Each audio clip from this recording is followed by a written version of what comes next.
So today we're going to cover off six main issues. Obviously, the topic of the day, the topic of the last few weeks, 2 months, Iran war and geopolitics. Look at the impact on inflation, look at the impact on economic growth. Where are we today in terms of markets, earnings and valuations? Particularly, there's been a bit of a seismic shift in fixed income, not just Japan, but UK gilts are now at 18-year highs in terms of the yields, and how our portfolios are structured. And we'll come up to that later, but we've been pretty defensive for the last 6 to 9 months. And then a market outlook. So just starting with geopolitics. There's going to be a lot of slides, just to warn you, but I'll try my best to rattle through. And then it'll be myself and Charles that you've met before at the last presentation. And then we'll have a quick discussion and then open up to any questions you have. So the 4 critical themes in terms of this current uncertainty really boils down to 4 aspects. One is obviously the Iran war, the impact on oil prices. These slides was done a few days ago, so it's hard to keep up with the Brent price. It says above 105, we now should say above 110. Gilt opportunity, again, we're now through 5%. When the slide was produced only nearly a week ago, it was 4.9. And then valuations, we'll talk about the CAPE ratio. The CAPE ratio is basically the price earnings ratio based on smooth earnings, really the 10-year kind of rolling earnings. So it kind of takes out highs and lows of earnings and is a better predictor than the headline price earnings ratio that most people use. And then the inflation persistence, whether it's a one-off, whether it's obviously going to roll into other aspects of the economy, other sectors, other products, and lead to much higher inflation long term. We'll see later that Europe has probably been one of the most impacted in terms of stock markets following the Iran war, and the most subdued in terms of rise. And this might explain part of that reason, with a huge increase in European energy prices. Natural gas in Europe has actually risen by 85%. Brent crude is up 45%. German electricity over 60%. And the overall Bloomberg energy index is 63%, and petrol, still a third. And we know people with heating oil in the UK is more than 100%. So there's a kind of transmission, if you like, between the baseline and other impacts and what happens in terms of the central banks. Different central banks will have different targets. I mean, the UK, unfortunately, it's a one target, which is the 2%, whereas the US, I think, is actually more sensible. It's inflation, it's employment. So the US tends to be more considered and more balanced, whereas the UK, even though actually we'll see later again that the UK has historically always had a high inflation, is meant to target, that 2% inflation target. So that the transmission is the war starts, obviously the Hormuz blocking oil has had a massive effect on the oil price. There was a temporary relief a week or 2 ago, but that's now gone back up to the historic highs again. Impact on gas prices, impact on inflation, that's CPI, is the consumer price index, and obviously impact on the consumer.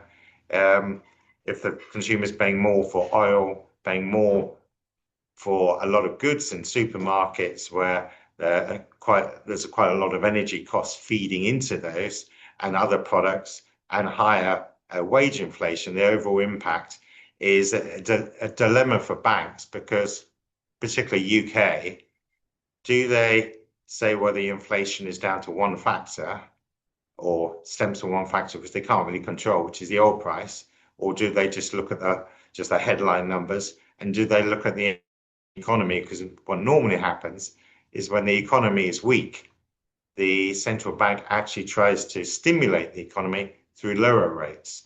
Whereas at the moment, we've got low growth for large economies in the world, particularly kind of UK and Europe and other regions. And yet the position of central banks and the markets is that interest rates will go up, whereas in the past, in those circumstances, interest rates would actually have fallen, not risen. This is a slide of drawdowns of different events and the impact of markets. So yeah, I mean, I suppose maybe the closest event to the current one is the Gulf War in 1990, when markets actually fell peak to trough by 20%. So the reduction this time around has actually been more subdued. There is a kind of generally a FOMO, which stands for fear of missing out, and a lot of investors, US private investors, kind of take advantage of falls in markets and buy it, which is probably a higher preponderance of that happening, which then tends to actually reduce the troughs. Although the tariff shock, which came as a complete shock to the market, and it wasn't essentially implied in market forecasts. You can see the impact there was substantial, 19%. But then there was a rollback by Mr. Trump, and the impact was less. Quite often, what the market hates is uncertainty. And even if the actual event is bad, if it's less than the worst case, that's a positive, because the markets are basically pricing in future expectations, and markets tend to move around how those expectations have changed. So you can have a bad event, but if the bad event is less bad than what's implied or forecast, that turns it into, ironically, a good event as far as markets are concerned. The VIX is a measure of volatility, and it's known as the fear index. The VIX index essentially rises when markets are fearful. So you have a high VIX number, and because it measures the cost of options insurance on the headline VIX tends to be the S&P 500, which is the blue bar, the S&P 500 cost of options. That gives you a level, if you like, of volatility and risk in the markets. And it's tended to be almost an inverse relationship, that when the market's fearful, markets are low, but future performance tends to be high because fear has already been priced in. And the opposite is true, that when markets are kind of thinking that everything is 100% positive, then the volatility, the VIX index, is very low. Markets are high, but then future returns are low. So there's a very strong inverse relationship. Over the short term, obviously the markets move up and down, volatility moves up, but as a short-term indicator, there's quite a strong correlation between the two. And you can see that, in March, at the peak, that VIX was the highest it's been for a year, well, since the last episode, which was the Trump tariffs. But since then, we've come back to kind of normal levels. And you might think that seems strange, but that's what the market's saying. So the market, one might argue, has been maybe too optimistic to thinking that everything is fine and everything is all over. This is how often chief executives of S&P 500 mention war in their earnings calls. I mean, you have to remember that those chief executives are there to try and get the share price up, and they know that's what investors are going to be worried about, the impact on the economy and the impact on their particular company. So, of course, they're going to mention it and say how their companies are not affected. So, in a way, whatever the factor is that's worrying the markets, you're going to see within those calls. So if it was the market being obsessed by AI, and how much the company's invested in AI, or how many data centers it's got, or what its strategy is for AI, that the chief executives will want to kind of pander to that demand and mention it in the earnings calls. But it shows that investors are worried about it, and they're asking chief executives.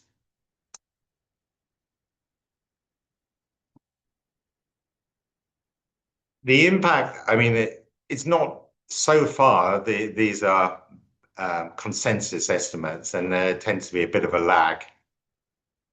So, excuse me, so forecasts have been falling, but they haven't been falling that dramatically yet. You know, the UK in particular and Europe are pretty low growth, as is Japan. China's growth, America's growth is quite a lot of that is being fueled by the huge capex AI data center splurge that we've talked about before in these presentations. If you actually strip that out, the growth in the US is much lower, and then there's more of a worry that the impacts of falling consumer confidence and higher petrol prices will dampen it further. So at the moment, consensus growth is falling. It's reduced slightly, but it hasn't reduced dramatically, and none of those are forecasting a recession at present. So I was saying about the targets for inflation. These are all US. So the headline consumer price index recently was 3.3%. The core products within that inflation, so that's excluding food and energy, still above target at 2.6%. And the energy prices, even though obviously the US is a net exporter of oil and gas, it's still, those prices will be dependent on world prices for oil and gas, even if it's economically self-sufficient in those areas. Wages are still growing reasonably strongly, so that means the core inflation rate is climbing to 3%. In the UK, inflation, you know, recently we've had that figure of quite high, 3%. Core inflation up to 3.2%. The services sector, which is very large within the UK economy, with manufacturing relatively small, the UK economy, that inflation is still quite high. It's down from 4.4%, but it's still double the target. And the Bank of England had a unanimous decision recently to hold rates at 3.75%, with a forecast that inflation is still going to be above their mandate target at 3.5%.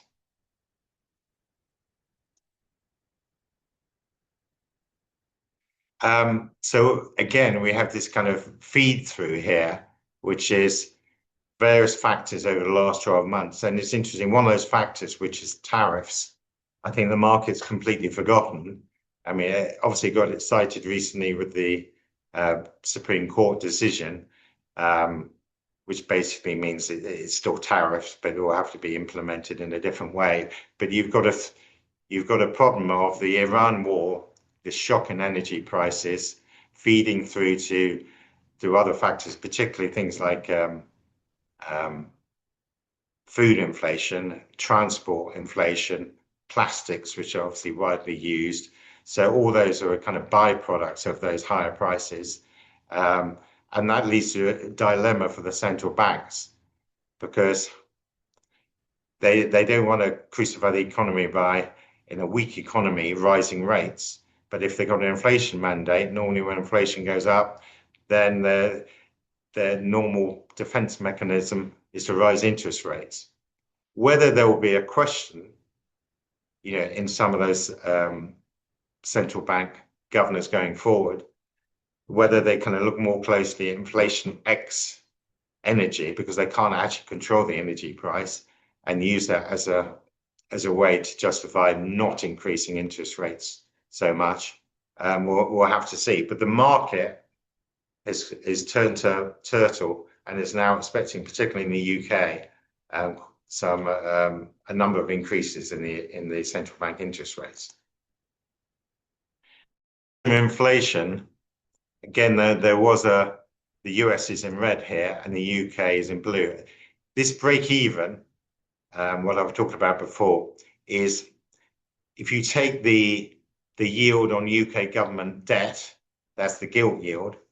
If you take the yield on UK inflation-linked securities, that's after inflation, you can see the difference between the yield between one and the other is the implied level of inflation. So if government debt is yielding 5, and index linked is yielding 2, but is giving you returns index linked, then for the two to kind of match each other, it's saying the inflation rate is then 3 in that case. And the UK break even, I've done it over 5 years to capture more of the short-term effect on expectations of those higher oil prices. UK consistently has higher inflation expectations. US, I mean, is surprising. You might say that it is not higher than 2.5% given the current circumstances. It was elevated during March, but it has fallen back.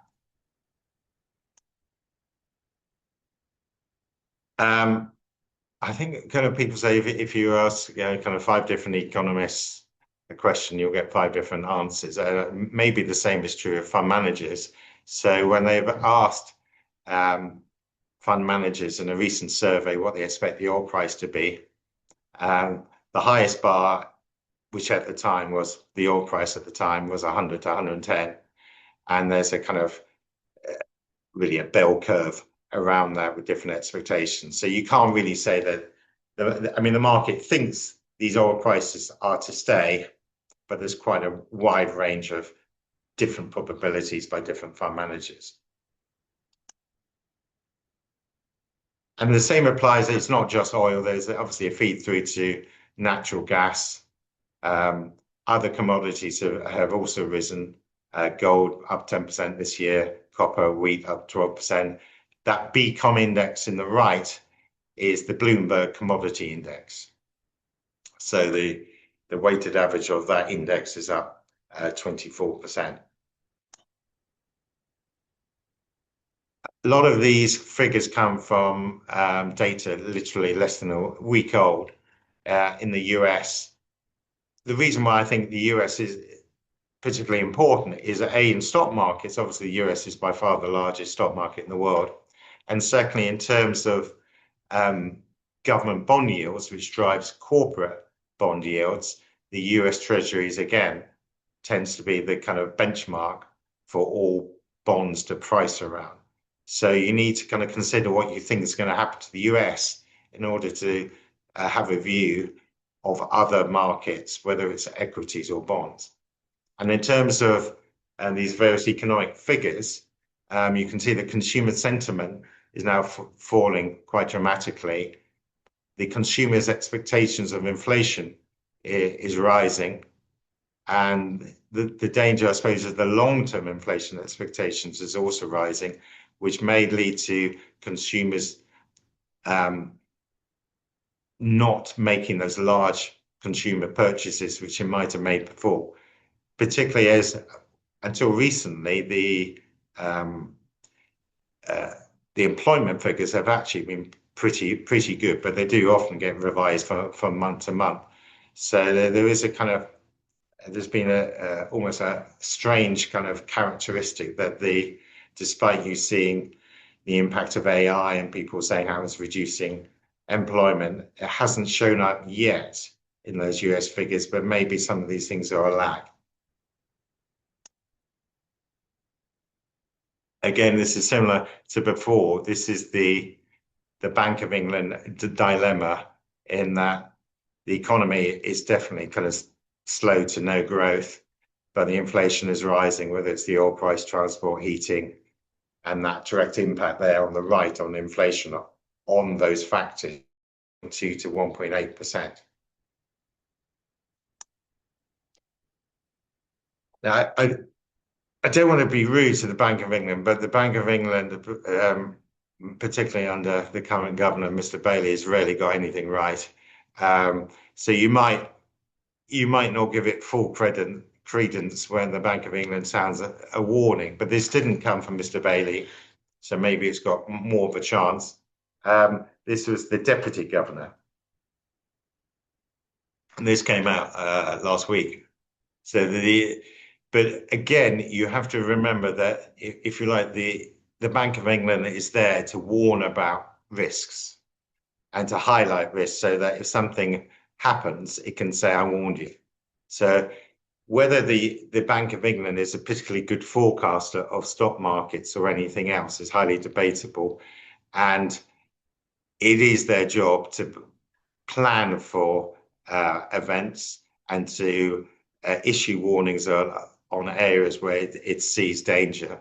And it's not illogical to think about these various factors which were cited: the higher inflation rate, the fact that most firms are planning price rises, most firms are in the UK seem to be expecting lower profits, and then in the US and maybe in some other areas, there's been a bit of a bubble in private credit, and various people like the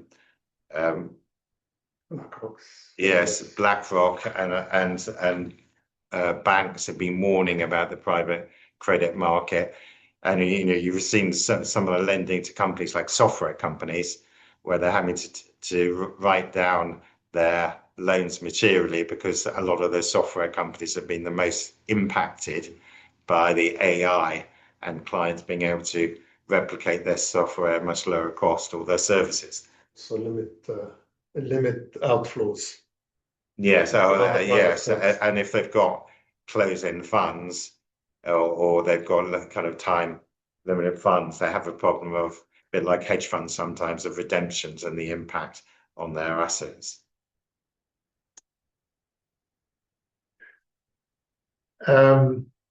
I'll talk about interest rates. Again, there's a big dilemma now. The central banks are all trying to figure out where they go from here. On the back of the oil spike and the concerns about inflation, whereas 2 months ago we were talking about possibility of cutting rates, now there's not likely to be a cut in sight, at least for the next 6 months.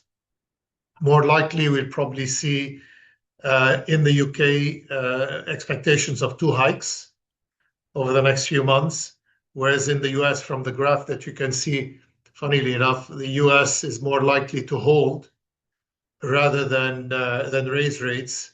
I think they'll adopt a wait-and-see attitude, and in particular, considering that they've got a new Fed governor coming on board by the next meeting in June.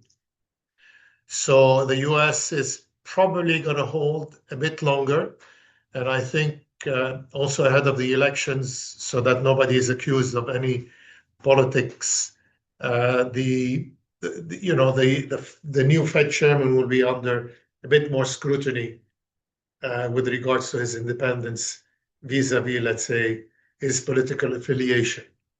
Whereas in the UK, the inflation expectations are higher, and the view is that in order to manage that concern, there's going to be likely two hikes, if not more. But at the moment, we're looking at 2 hikes, is what the market is saying. I mean, in terms of markets, this shows, it's all indexed to 100, the returns of different markets since January. You can see there was a strong sell-off, particularly in US equities, actually, during February, March. But now the US has recovered, the UK is recovered a bit. Europe has been the weakest market generally, and emerging markets, obviously that's been helped by a large number of AI and semiconductor companies in those indexes, be it companies like Taiwan Semiconductor or Samsung. So that's been part of the reason why the emerging markets index has been so strong, because actually over the last month, the semiconductor index has risen by an amazing 50%. In terms of various markets, not just UK equities, this simply shows, if you like, a range of their PE ratios over the last 20 years and where they are now. So the orange diamond is where they are compared to the blue block, which is the previous range. So most markets, they're above their typical range. UK is unusual, where it's close to the top of its previous range. Somebody has asked us, well, which is a reasonable question, why we're still holding within the UK FTSE 250 stocks, the mid 250. We hold if you like, we hold a lot of different securities, a lot of different assets, and they don't all mature at the same time. And the important question is, what are you buying, and what is the valuation, and what is the prospects? If you look at the valuation here, and this is as of literally this morning, those numbers from Bloomberg, you can see on virtually every single measure, the mid caps, the 250 in blue, are on quite large discounts to the FTSE 100. And the only one they're above is the yield, where they actually offer a higher yield. It wasn't many years ago where the P multiples would have been higher and the dividend yield would have been lower. And if you look at earnings, you would have thought, actually, there's probably a good reason for that, because earnings have been decimated in the FTSE 250. But actually, the index is quite a broad basket. And I've compared the index of those earnings to FTSE 100. And whilst in the good old days, you'd have higher growth from smaller companies, in the last few years, you've obviously had things like the oil price surge, which has helped the oil price majors and other factors. So actually, the earnings relative has gone sideways, but it hasn't been bad, which is what you might have expected from the price of FTSE 250 stocks. You're the expert on DXY. On DXY, well, DXY has traded in a range. Do you want to explain what DXY is? DXY is effectively the dollar index. And I think, if I remember correctly, the euro accounts for about 40%. The sterling is about 11. Japanese yen is something similar type of thing. And it effectively suggests that the flows, you can effectively say where the flows are going, whether they're going into the dollar or they're going into the other currencies. Sometimes there's dollar weakness that suggests that you would think that it would suggest that, let's say, the euro is stronger, the sterling are stronger, but that's not necessarily the case. So at the moment, it's been trading in a range, and the range has been between 98 and 99. And this is a year-to-date type of graph, right? Year-to-date. So it's been trading in a range. If you look at the longer, you will see that the DXY about 2-3 years ago traded up as high as 114, which showed dollar strength, and more recently down to around the 94, 95 level. So at this point, over the last few months, we've been trading in a fairly narrow range compared to the historical graph, which suggests that, at the moment, there's the uncertainty with regards to rates, and not likely to see much change. I mentioned before I mentioned previous presentations. If you looked at future returns and you looked at different factors, which one had the highest correlation to future returns, then it would be the CAPE ratio. The CAPE ratio is basically the price earnings ratio, but over a 10-year period of earnings. So it smooths out the highs and lows.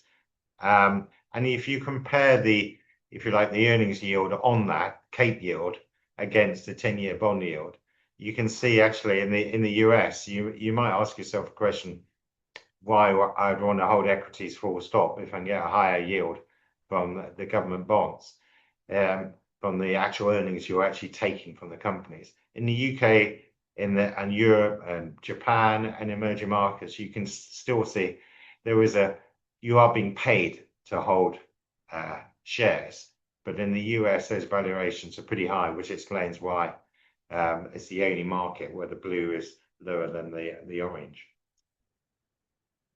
This is just a history of the US, and you can see it's very elevated. Now, this is not like other measures. There isn't a very short-term indicator. It can be elevated for years, and markets can go up for years, but it's another element of valuation which acts as a kind of a warning indicator. And the Cape ratio is lower for other markets, as we've seen, than the US, so it's more of a warning to the US than other markets. In terms of sectors, obviously the winning sector this year has been energy. You can see, there's been various kind of high-profile funds in the UK where they have large positions in consumer discretionary stocks and consumer staples, and you can see why their performance has been so bad. But I'm not going to mention the two words Terry and Smith. In terms of earnings, despite everything that's going on in the economy, actually there haven't been massive downgrades, and the reason for that is this surge in earnings announcements, higher than expected from a lot of semiconductor stocks, and that's dominated the overall market growth. I mean, there was the other day with the Intel, it's risen more than 100% over the last few months, and as I said, the whole index has risen by 50%, but that's because the earnings have been delivering. Again, we've talked about this in the past, which is the Mag 7. Unlike other bubbles where it's tended to be a valuation bubble, the earnings of those top 7 stocks has been growing, and the valuation of those stocks has also been growing. So in terms of valuation, it's not so much of a bubble as other bubbles like the Nifty 50 and other factors. But obviously, having your money invested in a handful of companies where at some point it's likely there's going to be either new competitors or new regulation, I think it is a medium to high risk kind of investment basis. If you have it well spread, fine, but in terms of the current day, if somebody investing in the world stock market is essentially investing A, in the US, and B, in the Mag 7. And again, partly because of that, US profit margins are much higher than usual. And there is a question mark of how sustainable those margins are. Companies like Nvidia have well over 40 to 50% margins. And until this is a survey, so it's options stuff. It hasn't been updated in the last week or two, but you can see in April the people who were bullish massively were higher than the people who were bearish. Again, this tends to be a reverse indicator. When everybody is bearish, there wasn't really anybody left to be depressed, and the markets go up. Whereas when everyone is euphoric, then there isn't any more good news to be had, and markets tend to go down.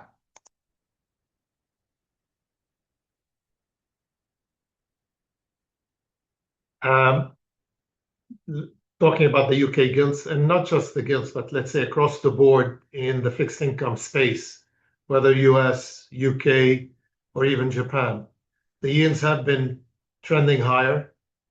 Part of that is the concern with regards to inflation. More recently, part of the sell-off in bonds and let's say the higher yield is because equity markets have been trading higher. So, risk on, people end up buying equities or fixed income. The other concern is that the level of debt overall, whether it's in the US, UK, or in Japan, is still growing. And for them, let's say, to attract investors, you need to have higher yields. And that's what seems to be happening at this point.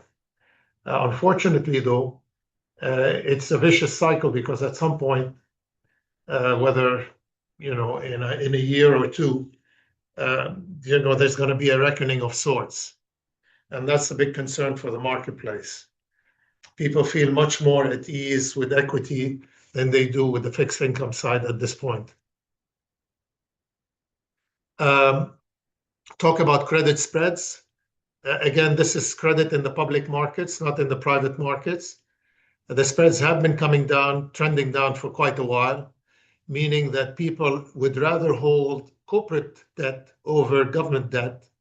Again, whether in the UK or the US, people feel that corporates can actually pay down their debt, whereas governments are effectively increasing their debt supply.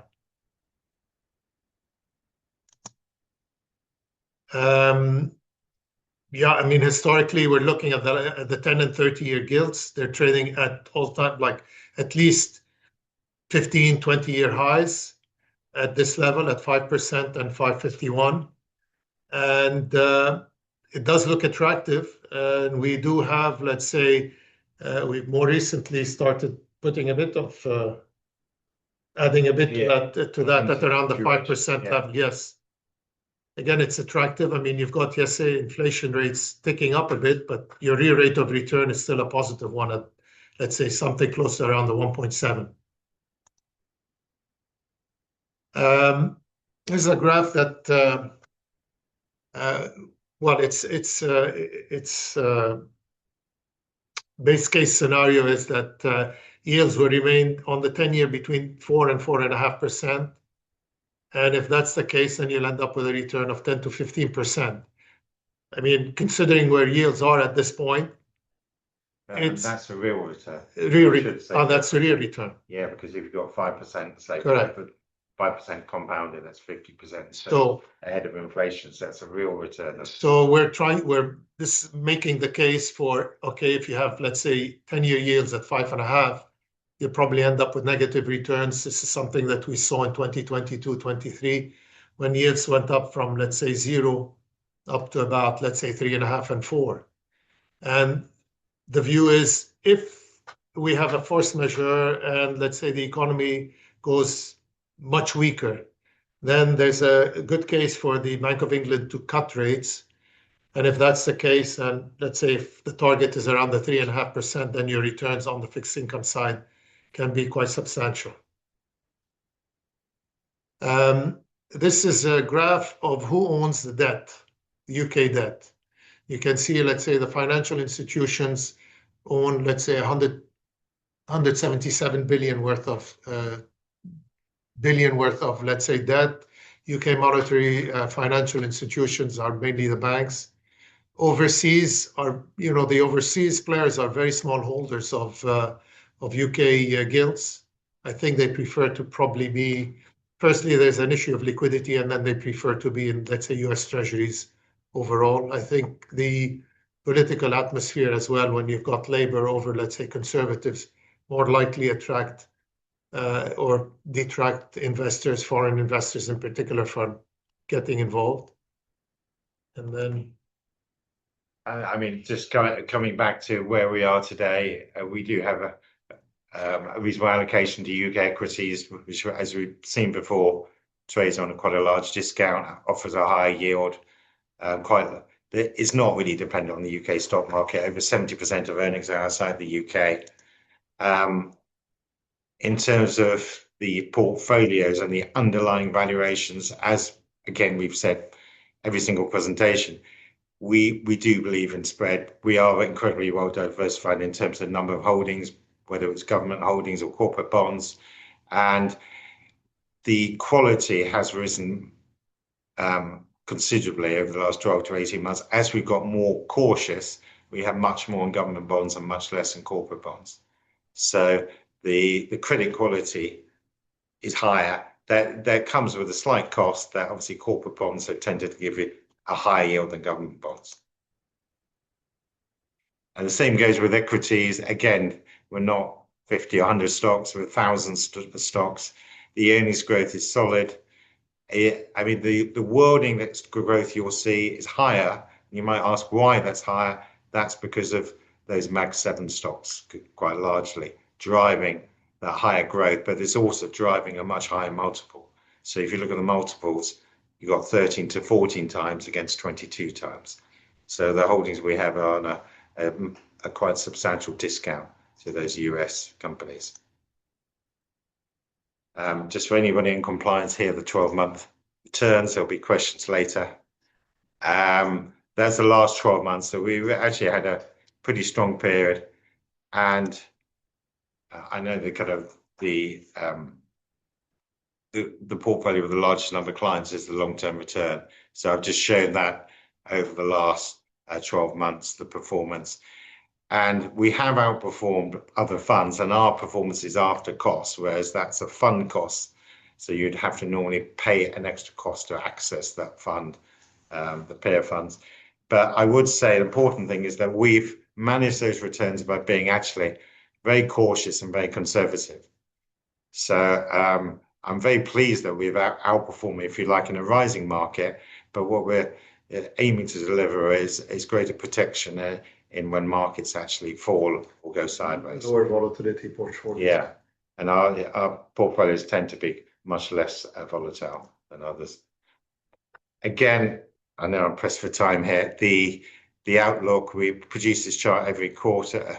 It's run by the third-party firm, not ourselves. And the key takeaway here is if you look at blue is equities, purple is bonds. Years ago, you'd find, because bond yields were low, that, gee, I need a charger.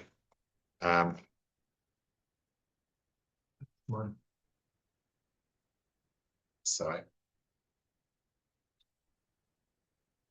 Because bond yields were low, you'd see all the purple bars on the right and all the blue bars on the left. Now with higher yields, then you actually see there's quite a large number of markets where you actually get higher returns expected from the bonds than you do from the equities.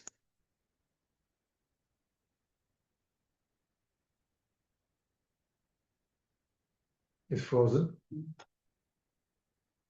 I think you do have a chat. Okay. Oh, there we go. Oops, sorry. One more. Okay, so just to sum it up, the market risks, obviously we've got Iran war, we've got the impact on oil, we've got, we believe, an opportunity to lock in high yields, particularly in the UK and gilts, 18-year highs, valuations. US is high, but we don't hold a lot of US equities, and we don't hold a lot of tech stocks, and we don't hold a lot of Mag 7 stocks. Inflation is obviously a risk, but we have assets that have attractive valuations and pay, if you like, the investors rather than the other way around. And our strategic positioning has always been be value driven, be defensive, be diversified, and take advantage. So when there are dislocations, and there's bound to be more dislocations, we'll be there hunting for those opportunities and delivering the risk-adjusted returns that people obviously demand from us.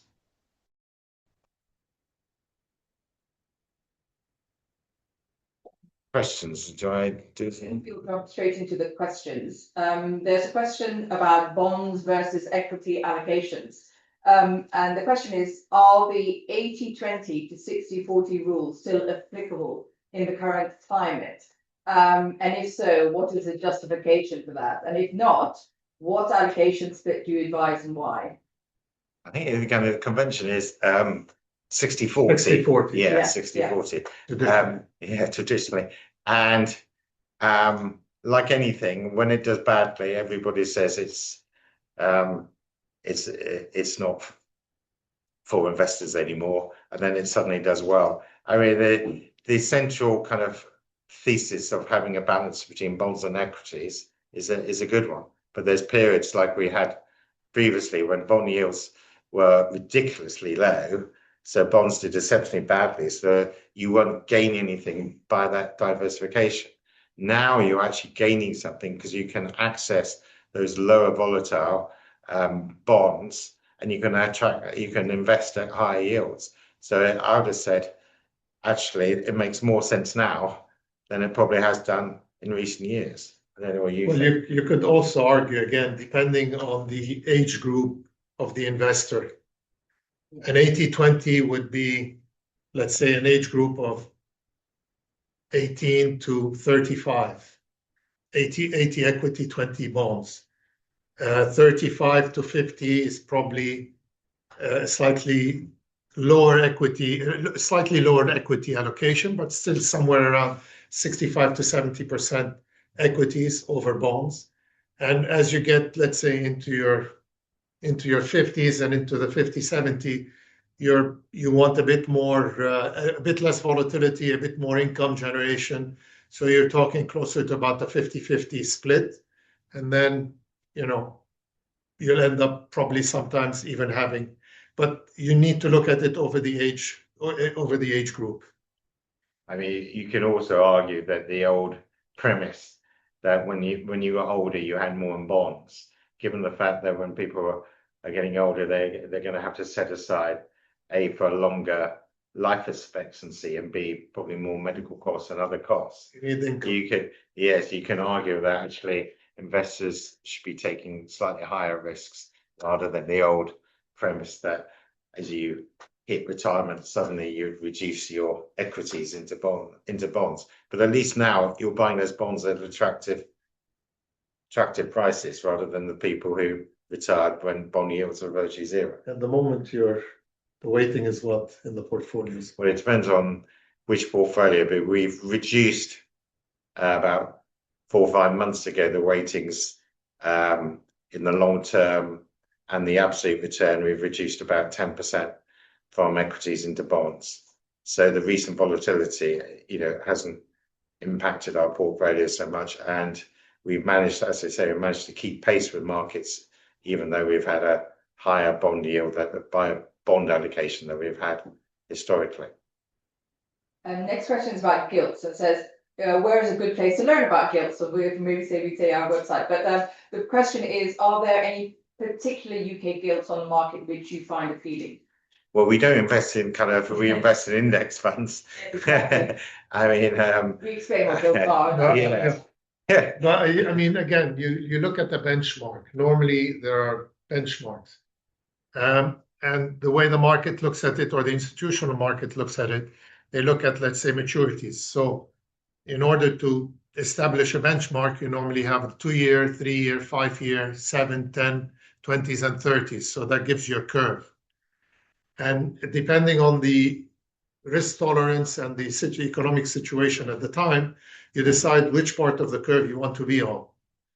At the moment, the 10-year is quite attractive at 5%.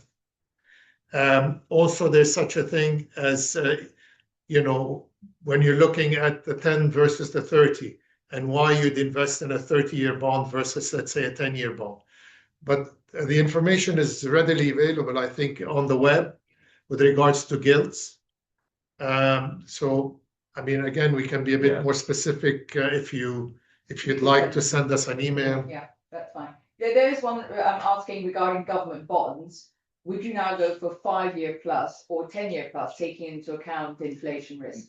Well, we have a range of maturities. So we hold short-term corporate bonds, short-term government bonds, and for the first time, some long-term government bonds, where we recently bought a Spider 15-year plus. But the way we move is we're not gamblers. We're evolving and taking advantage. So we've increased the average maturity of our bonds, but not to the extent that, let's say, interest rates generally were much higher than people expected, would have a detrimental effect on the portfolios. But we've decided that the value is there, and we've taken advantage of it by buying A, more government bonds, B, more UK government bonds, which, as we've seen, have got the highest yield, and C, move the maturities slightly longer. Keep in mind as well that more recently, because the inflation expectations have been moving higher, the market has discounted. And that's why you're seeing yields at these current levels. So yes, a 10-year is attractive at 5%, but you could also argue if inflation goes up to 5 and yields stay at 5, it's not as attractive. you need to get paid, you need to have a real rate of return at the end of the day. But at these levels, your real rate of return is acceptable. Now a question on what are your current thoughts on Japan? Weak yen and the Bank of Japan buying bonds to hold down yields. Equities have recently done well, but is this sustainable? Yeah, I mean, it's a very good question. I mean, we are looking to see whether kind of we should actually be taking some profits. Japan, it has been one of the top performing markets this year. Very big. And I mean, in terms of the valuation of the currency, I mean, it's looked completely wrong for a long period of time. And at some point, I would have thought the yen is going to go up. But when that will exactly happen, but is anybody's kind of guess. But you know, its bond yields have been going up. There was a kind of probably close to a floor of its currency, but the valuations have gone up quite a lot. I mean, Japan was relatively recently one of the cheapest markets in the world, but it isn't anymore. I don't know what you think. On Japan? Yeah. Look, very, very. I mean, people might know that Japan has one of the highest debt to GDPs. And if you look at the curve more recently over the last 6 months, the curve has steepened quite dramatically. When I say steepened, is if you look at, let's say, 1-year maturities versus, let's say, 20 or 30-year maturities, the curve is very steep. So you're getting paid to own longer dated Japanese debt. So it's basically a reflection of the fact that if inflation does go up, it's not necessarily going to affect the longer part of it. It's likely going to, if they decide to become a bit more hawkish in their approach, you probably see short-term rates in Japan going up. And if that's the case, you could see a bit of a pullback in the equity markets. I don't think it's going to be dramatic, but the government has a bit more flexibility in terms of they buy the Japanese index. They're player in their own markets, which is unusual because you don't have that in the US, you don't have that in the UK. But with the Japanese, because of their pension funds and everything, they do get involved in their local markets. So they are players in their markets. Have you thought about 100% accumulating funds so that the tax paid is? Sorry, you read it. You have to read louder. Well, it disappeared, so you have to. Okay. Okay. Have you thought about 100% accumulating funds so that the tax paid is CGT rather than income tax?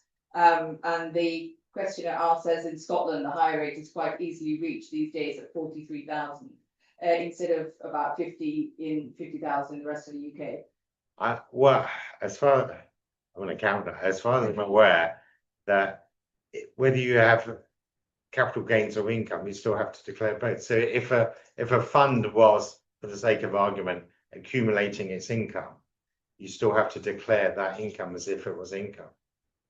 And when we do the tax packs, there's this thing called excess reportable income, which does exactly that. So if you buy a bond fund and it doesn't pay out the government bonds or corporate bonds, but accumulates it, then within the tax pack that Hubwise issues, there's a figure for excess reportable income, which is that income, and the good old HMRC taxes that. Sorry. You're an accountant. They're going to get their money one way or the other. So last question please, if you have any more questions, we've got a few more minutes, but the last one is for both of you. Any thoughts on global recession? What do we want one? No. What are your thoughts? Are we getting on? What time scale? I'll give it to you. Well, if oil prices go above the, let's say, the 140, 150 level, yes, you would probably end up with a recession. Unfortunately, the countries that will be affected the most are probably the Europeans, because they've got the lowest growth rate, and to an extent, let's say, the Asians, because they are all dependent. So this is why I think this recent is not just geopolitics, but it's also more strategic in nature, whereas the US still has, let's say, the overall hegemony and wants to maintain it through control of the oil assets as well as, let's say, control of technology in that sense, if they can do that. So yes, you could have a recession. I don't see that happening, at least in 2026, not unless you have a big jump in oil prices. And I think there probably will be some kind of an agreement. Whether it holds or not is dependent on what President Trump decides. But there will also be some concessions for both parties. Okay. I wouldn't disagree with any of that. I mean, you have to remember a recession is 2 quarters of negative growth. So you can have basically just under 0 growth and it counts as a recession. So it's a question whether there will be a significant recession, really, which is not there at the moment, but we plan for eventualities. So I'd just like to thank everyone for attending today. It's been a record, I think, numbers today. And thank you very much and see you next time. Thank you. Bye. Bye.